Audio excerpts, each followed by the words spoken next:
बिस्मिल्लाहिर्रहमानिर्रहीम। अस्सलामु अलैकुम। आप देख रहे हैं 83 न्यूज़। मरियम नवाज का नया शोशा सोशल मीडिया पर तमाशा बन गया और साद रिजवी साहब का हुकूमत से बड़ा मुतालबा।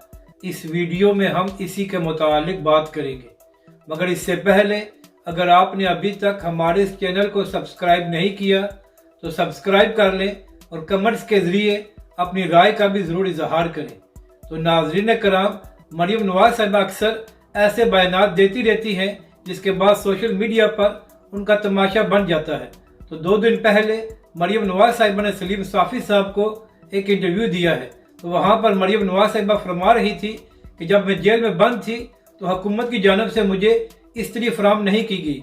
तो इसके बाद मरियम नवाज साहिबा ने इंकशाफ किया कि वो अपने कपड़ों को इस तरह इस्त्री किया करती थी कि उनके कमरे में एक चूल्हा और फ्राई पैन मौजूद था।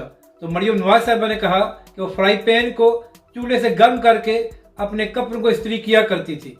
तो नाजरीन कराम, यहाँ पर अहम बात यह है कि जब आप फ्राई पैन को चूल्हे से गर्म करेंगे तो नीचे से वो काला हो जाता है। तो अब पता नहीं मरियम नवाज साहिबा काले फ्राई पैन से अपने कपड़ों को किस तरह इस्त्री करती रही हैं। जैसे ये बयान सामने आया तो सोशल मीडिया पर मरियम नवाज साहिबा का तमाशा बना हुआ है और लोग कह रहे हैं कि जो मरियम नवाज साहिबा ने बयान दिया है ये हकीकत से बहुत दूर है।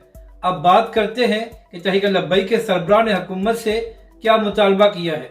नाज़रीन कराम, इस वक्त एक तरफ हुक्मरान रो रहे हैं कि पाकिस्तान का खजाना खाली है और दूसरी जानब ये लोग अपनी अय्याशियाँ ख़त्म नहीं कर रहे। तो इसी हवाले से साद रिजवी साहब ने कहा है कि मरियम नवाज साहिबा के पास कोई सरकारी ओहदा नहीं है, तो लिहाजा जो उनको डिप्टी वज़ीर-ए-आज़म का प्रोटोकॉल दिया जा रहा है उसको फौरी वापस लिया जाए। तहरीक लब्बैक के सरबराह ने कहा कि ये लोग अपनी मुराद काम नहीं करते और सारा बोझ पाकिस्तानी अवाम पर डालकर उनका जीना मुश्किल कर रहे हैं।